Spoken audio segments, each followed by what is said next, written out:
An addiction is a state in which our happiness or our security is dependent on something outside of ourselves. Whenever our inner state is dependent on something or someone outside of ourselves, we become vulnerable. Now, this is a human state. It's very natural. This is the way we all are. It's not to be condemned. But the question is whether we want to remain that way, and whether there is something that we can do about that, that is to transfer at least some of that security and some of that pleasure within us and not be so dependent on what we have or what we do not have outside of ourselves. The third level of consciousness, or center of consciousness, is the center of power or affirmation. It's the center in which we seek, from which we seek to affirm our self-worth and our strength, our ability, our power. Because it's called the power center because we identify our self-worth with how strong we are in relationship to other people. Now, the word strong here could mean muscularly, or in intelligence, or in beauty, or in money, or in professional achievement. That is, we tend to compare ourselves with other persons, and in comparing ourselves to determine whether we are worthy or not. That is, the belief is that I am worthy when I am better than others, when I am more capable, more intelligent, more beautiful, more successful.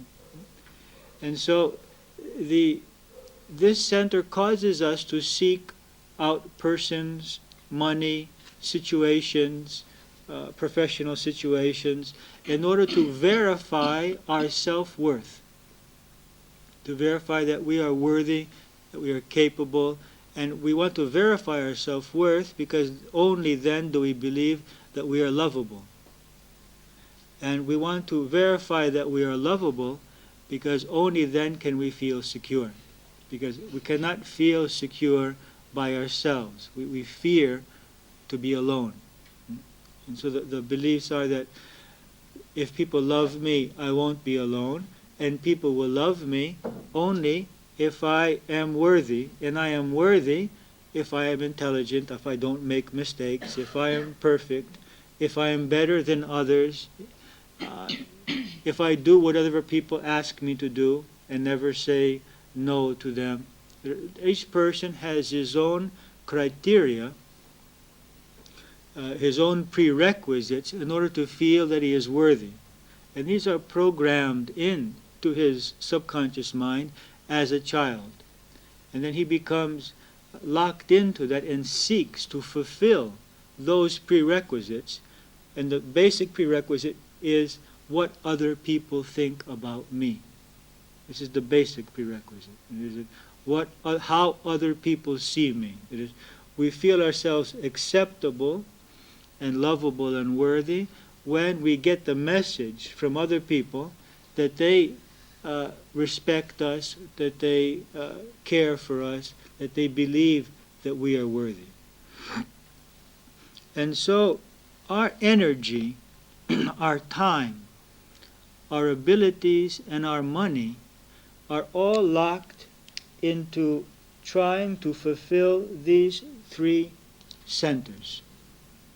These centers very much control our lives. That is, all of the time of the day, most of the time of our whole lifetime, is dependent on creating an external situation in which we feel security, pleasure, or happiness, or satisfaction, and our self-worth, self-esteem.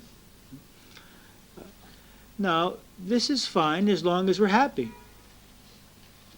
You'll see that in this seminar, we don't make very many value judgments. We don't say that this is good and that this is bad. What we ask is it making me happy? Is it useful?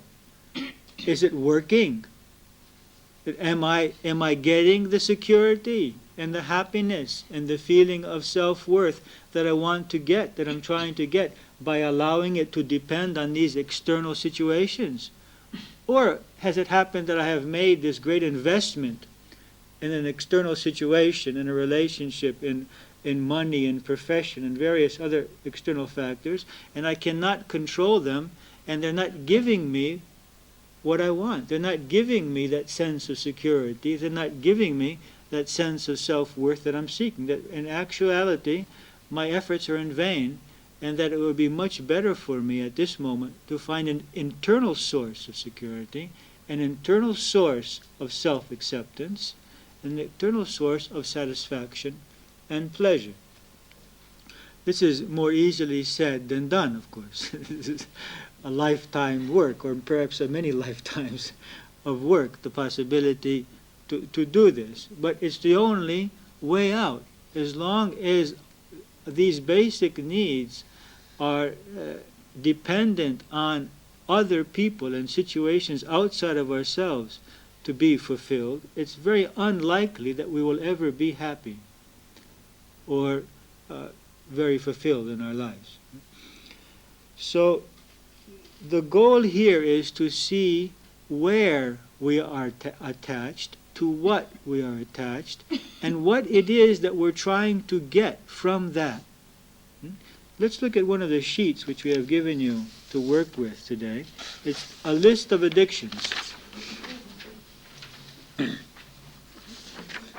It says, make a list of the persons, objects, substances, situations, events, or activities which you feel or believe you need to have in order to feel happy, secure, affirmed, worthy, or in general satisfied with your life and yourself, with yourself and your life.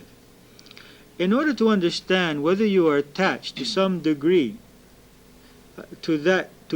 to each possible stimulus, imagine that you do not have it. Imagine that you do not have your present spouse or friend or child or parent or money or home or profession or car. That is, you do not have that. In order to see how important it is to you, you have to do a little bit of fantasizing here. And try to determine how you would feel, whether you would feel insecure or demeaned or deprived. Try to discover exactly why you need each of those and what you believe that you will not have if you do not have that being, object, substance, or, that should be or, event or activity, etc.